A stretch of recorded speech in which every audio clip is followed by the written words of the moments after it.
Good morning, my global citizens. Happy motherfucking Friday. Stop scrolling, listen up, and hit that follow button. Smack the shit off that follow button. But whatever you do, do not leave my page without hitting that follow button. Yeah, y'all, so America. Let's specifically talk about the topic of abortion, which is a woman's right to choose. Men, in this one, I need you to shut the fuck up and sit the fuck back and just listen up. Because women in America, this is for you, specifically for you. Men have no right in telling you what to do with your specific body. Not the court, not anybody else. You carried this child for 9 months and we cannot even fathom what it's like to walk around with a child inside your body for 9 months. We have no right to tell you what to do with your body. We have no right to speak to you about what happens to your body by carrying that child. It is your choice and a decision you make with you and your doctor and your family. We should not be making policy surrounding a woman's choice. And any woman that supports a Republican or policy that's removed your choice, you, ma'am, are the problem. It is not for us to decide how a woman takes care of her body.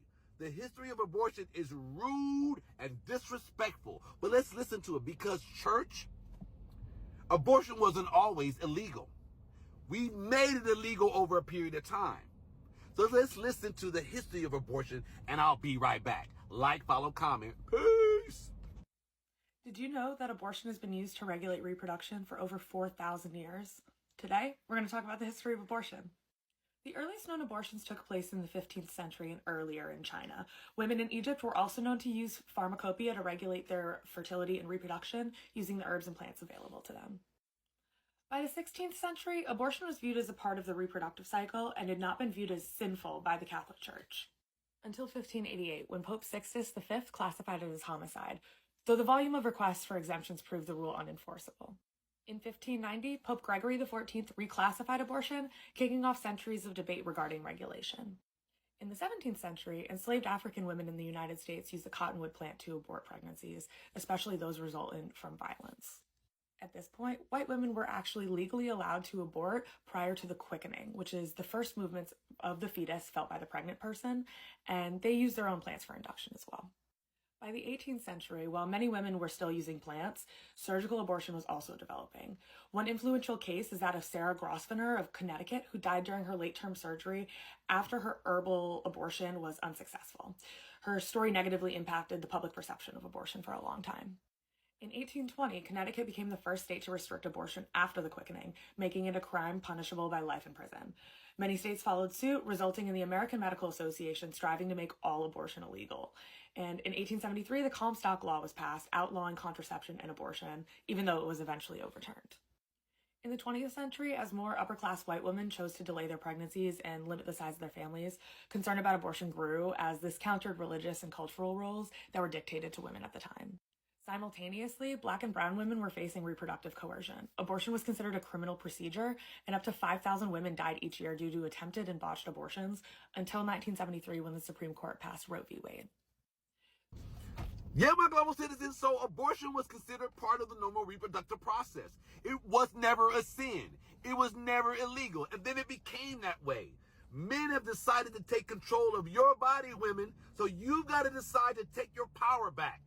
This November, Trump, who put 3 Supreme Court justices on the court that decided to take your right away, ended Roe v. Wade, or Kamala Harris, a woman who's clearly had policy to support the right of a woman to choose.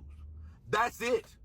Women of America, that's the choice you have to make between a candidate that stole your right to choose and a candidate that promotes your right to choose. That's it.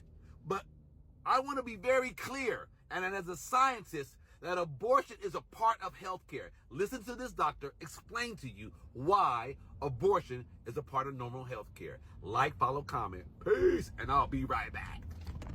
I'm a physician, and I'm here to say that abortion is healthcare. Regardless of your political, religious, or ideological affiliation, you have to realize that there are many reasons why a woman may require an abortion. At times, an abortion is medically necessary to save a woman's life. Wherever abortion is illegal or highly restrictive, women will still get abortions, but they will be unsafe. Approximately 21 million abortions are performed each year around the world that are unsafe, and unfortunately about 13% of maternal deaths are due to unsafe abortions, which is approximately 50,000 women per year. So by turning back the clock on this issue, this country is moving backwards in its healthcare system, and it's going to affect everybody. So my global citizens, the choice for me as an independent is quite clear. I'm choosing a candidate that focuses on policy that helps the American people. Not a lot of filibustering, not a lot of innuendos and hyperboles and a lot of promises that have never been made. Let's talk about policy. Go back and watch my videos of the Harris and Biden policies they have already passed that she plans to continue to build on. And go back and look at what Trump did. Facts versus fiction. I got receipts, my global citizens. In November, we got a choice to make. I need you guys to be politically astute and aware and choose a candidate that's going to help us, the American citizens. I love y'all, but get your collective heads out your asses and wake up, America. Like, follow, comment. Peace. Kamala Harris for president. That's it.